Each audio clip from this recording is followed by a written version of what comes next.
Hi, son. How you doing? Okay. Huh? What stars?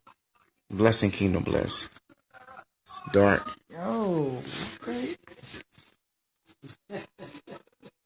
Lucine, Helena, God bless you. Great. Don't tell us I'm doing great. Prophet Daniel, God bless you, man of God. Yeah, Hey, that's Abby. Give me a good scrub down and I'm laying up here just relaxing.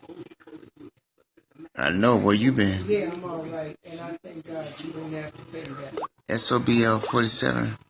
God bless you, Sister Shawana. I haven't seen you in a while neither. Sister Shawnee, Joy, God bless you all. I really, God bless you too, Prophet Daniel. Mother Joe, how you doing? Sister Carolyn, God bless you. Joe, you don't have to invite him, Father. I'm just not, I don't really have nothing to talk about. I just want to see how y'all were doing. Blessings, Shawnee. Sister Barbara, God bless you.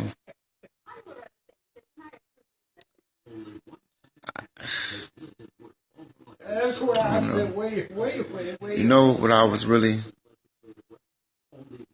God bless you, Sister Carolyn. Cassandra, God bless you. Yeah, I am. I really am. Erica Chen, God bless you, woman. I was just thinking about you today. Sister Chen. And after the Lord released that word to you last week, God bless you, Sister Cassandra. Hey, Miss Tony. And you know what? And that's probably why God was been dealing with me, with you, as far as even when I was praying and something like you just kind of plagued my mind. I don't know if that's the proper word to say plague my mind, but I was constantly kind of thinking about situations and just thinking about last week when that word was released, and I believe it was like on a Saturday. Blessings, brother Max. And I just really, you know, I do know this though, Erica. There's a major shift that's going to occur in your life. Right now, you might seem like you're really down and out, but God's really can do a miraculous thing to you, and your testimony is going to prevail. It's going to bless a lot of people. A lot of people. And you know, I was just thinking about somebody because somebody else was on the scope that day, and they emailed me and just spoke of something about it, and I was like, you know what?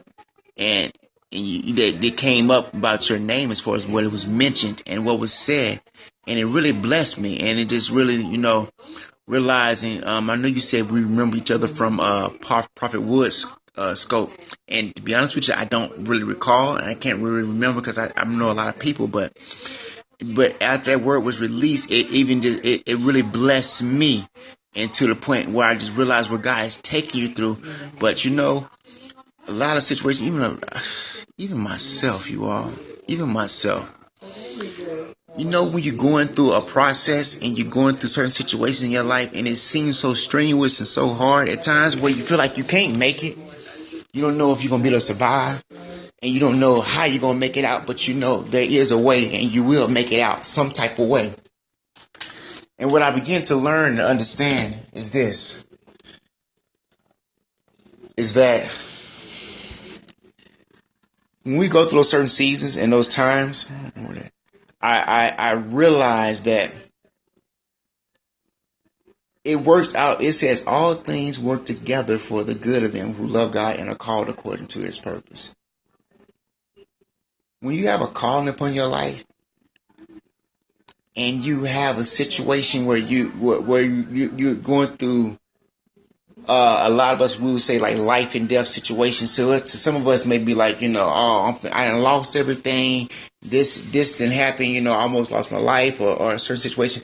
But it's to a place where God is really humbling a lot of us. And for me, I can definitely speak it for myself. It's been a humbling, very humbling past couple of months, to the point where I'm realizing a lot of things this guy's really trying to show me. And for this new level and this new season of my life, he's going to have to elevate me, elevate my thinking. And to go to this next dimension, you really have to have a humbled heart, a broken spirit, to the point where you done went through every little bit of trial that you went through that you really know, but you did not think that you were going to make it through. A lot of us are looking at our situations as of right now, looking like, my God, I don't even know why I'm in this right now. I don't know how this even came about. Where am I even at? I can't even see my way at the end of the tunnel right now. Why is this person coming to me like that? And I'm like, but you know what I realized? It's the enemy, because the enemy has already identified the shift. He's already identified the shift, and he knows the place of our destiny. Trail after trail after trail. My God. And that's exactly what it's about, Sister Cassandra. And now I'm really opening my eyes and seeing things. And I find myself, even just be honest, it's Bible study, right? It's tonight a Bible study. Find myself just sitting here with my mother and just wondering, like, you know what? The enemy been attacking so much, and through certain people, it has me even, maybe I don't feel like going to Bible study tonight. I've been to Bible study. I go to Bible study every week. I probably missed Bible study probably 4 times out of the whole year. And it's like, I find myself battling spiritually. Like, you know what, God, I feel like going, like, I deserve a pass. But, when I had to reflect, and I was sitting there talking to my mother, I was like, you know what? This ain't nothing but the enemy. This is the enemy turned me, and he's working. He's chipping away at me. He's chipping away at all of us.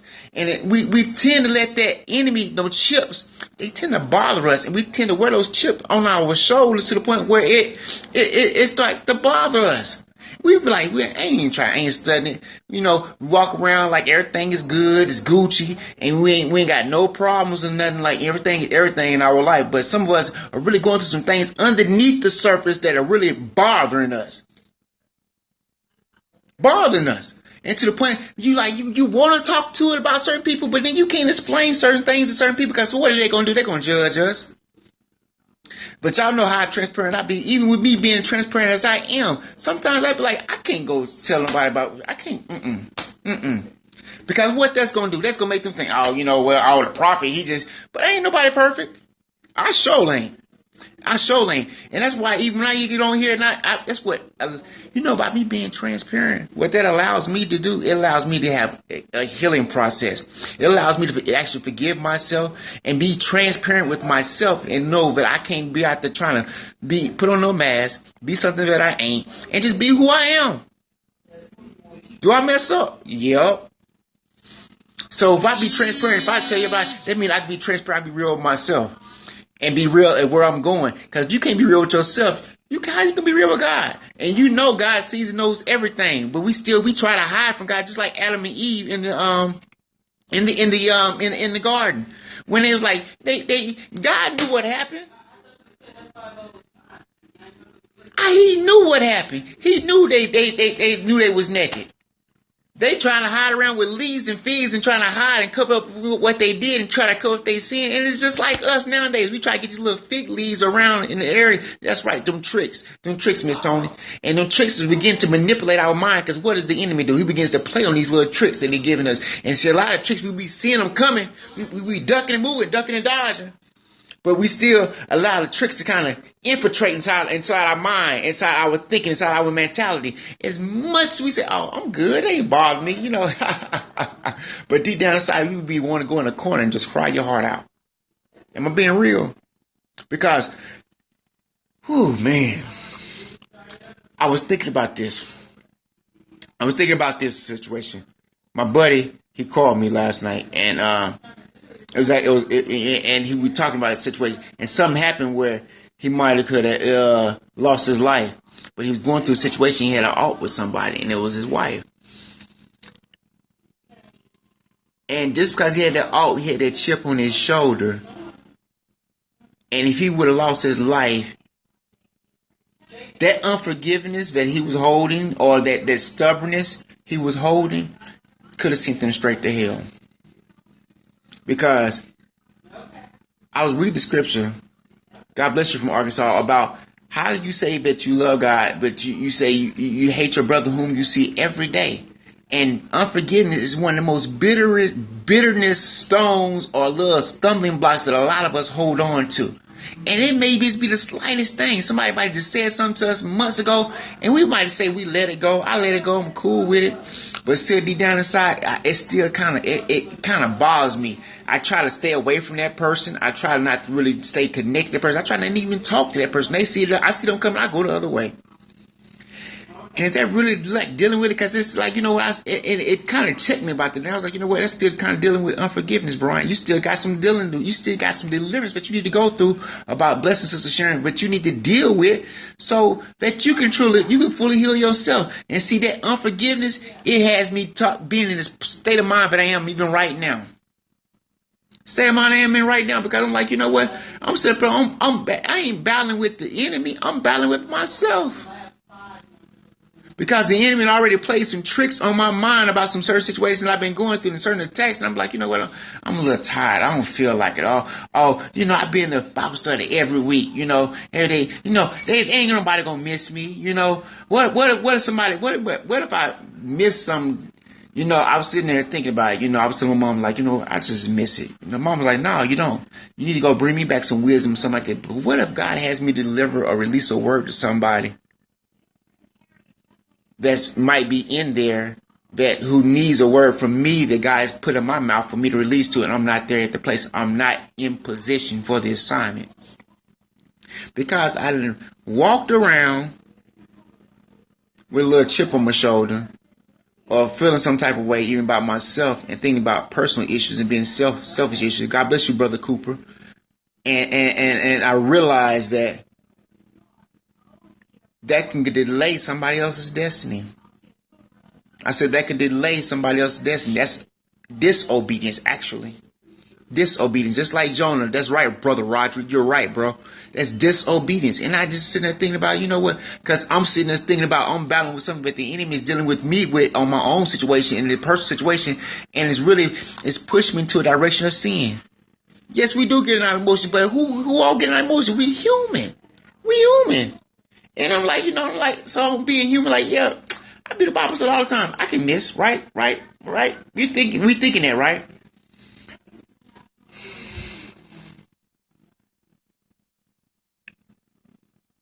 The reason I'm saying this because y'all know my story. Sin of omission. My daughter was, this is a bump or what? My daughter was in foster care last year. I went through the system and stuff like that.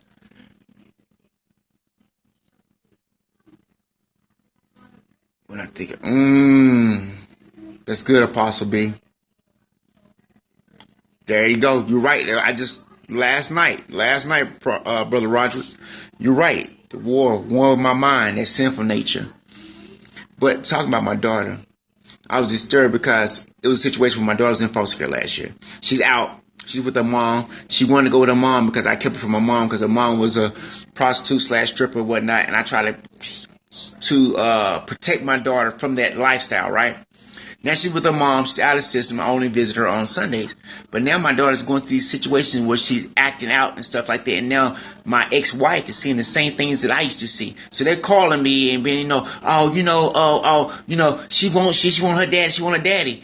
But then she's on the phone. She can't get a word in edgewise because my daughter's just hollering. She's running away on the street, trying to run from her and stuff like that. And they calling me. I said, so what's the problem? I said, well, she was doing the same thing she was when she was with me. So now you just say, no, this just ain't because you hid her from me. You want her to be with me. And so it's like she was lashing out for me. And I'm like, you just getting what I already had seen. So dealing with that throughout the day, I'm like, you know what? I'm feeling some type of way. I'm feeling like I don't feel like fellowshipping with the saints, you all. Can I keep it 100? Can I keep it 100? And so, even with your situation, Sister Chen, you're going through a situation where you feel like sometimes you don't feel like being bothered with people. Am I being real? It might just be me. It might just be Brian. I'm just keeping it 100. It might just be me. Not just want to deal with somebody one time, just want to just go sit and just, not even want to be on Periscope, not even want to be able to talk to nobody, just want to just sit and just like, you know what? I need a break. Period, point blank. Period, point blank. I don't want my kids. I don't want my wife. I don't want to talk to nobody. Don't worry. I don't want to be worried about nothing. I don't even want nothing. Please. Please. But then how? Because God, look, God has called some apostles, some prophets, some evangelists, some pastors, some teachers to what? Edify the body of Christ. If I have a call upon my life to edify the body of Christ, and I feel like if I get selfish and stuck in my ways, and feels like you saying, Sister Chan, about secluded and not wanting to fellowship with the saints and stuff like that, am I edifying the body? Am I doing what God has called me to be? I know I'm venting right now. I know I might be helping somebody. I might just be venting on my own. But get out of yourself. Get out of yourself. Get out of yourself. We got to get out of our emotions. I said all that, we got to get out of our emotions. You know what? And I sit there, I think about that conversation I had, and I'm like, you know what? Woe be it unto her. Because everything, good evening, Sister Sonia, everything that my daughter's giving to her mama now, that's what she wanted. She signed up for it. So let both of them have it. I felt in my mind and my spirit, man, I was like, y'all don't call me with that nonsense. And see, now I realize I didn't let it affect my own spirit. And remember I was talking about, that's exactly right, Miss Tony. The enemy does want us to believe that. And that's why I had to really kind of check myself. Like, you know what? I kept sitting there telling my spiritual mother, like, you know, I don't feel like going to Bible. So I want to just sit here and just lay on the couch with you and just talk with you and whatnot. But, you know, I can sit there and do that all day long. But I had to realize at the end of the day, she checked me too. She's like, no, you need to go to Bible study. You need to go get some edification and learn something. Blessings, Deacon Thomas. And I realized, with that being said, Brian was caught up in his emotions. You don't, Prophet Dan, you don't. And I was caught up in my emotions to the point where I can't. Because it's going to delay my destiny and it's going to get me out of position for the assignment. I'm not going to be in the position that God has called me to be. Because God has called me to be in church to get more word and continue to get word. And even to release a word to somebody who's in more dire need of the word than I needed. And more than anything, when you're going through a situation like this and you in your emotions like this, that's like the man of God, Apostle Peter said, that's when we got to go chase after the word like now another. Period, point blank. That's when you got to have an urgency because you know that's an attack of the enemy to keep you away from your promise. That's a tactic of the enemy to keep you away from your promise, to know that I got to get to church now.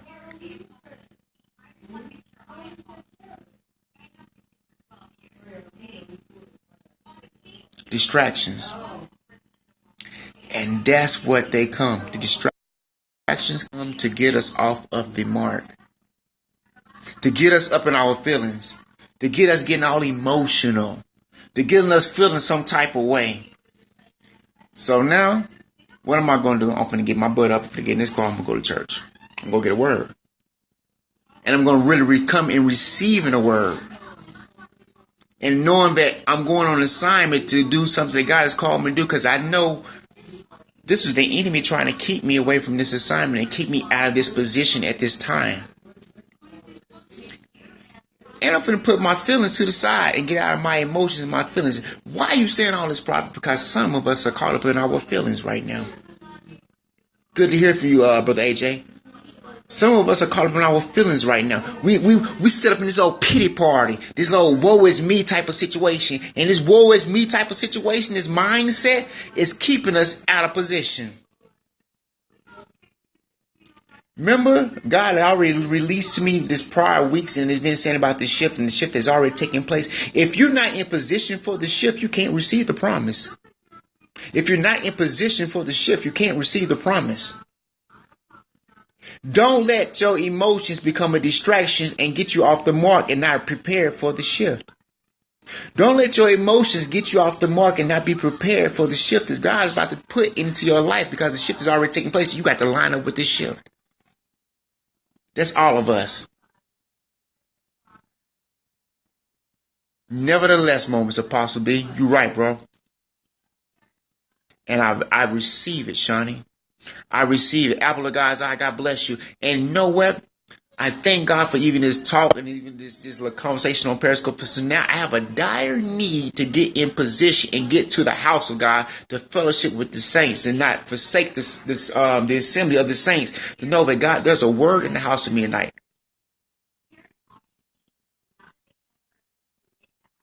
That's good, Sister Barbara. That's good. So what are you saying? What are you saying? Stay in position. Don't get sidetracked or distracted, and a lot of these distractions become your stumbling block to get you out of. Stay in position and stay on task. There's a major assignment coming up for all of us. I said, there's a major assignment coming up for all of us, but we got to stay in position. Stay in position. Be blessed. Be blessed. Be blessed.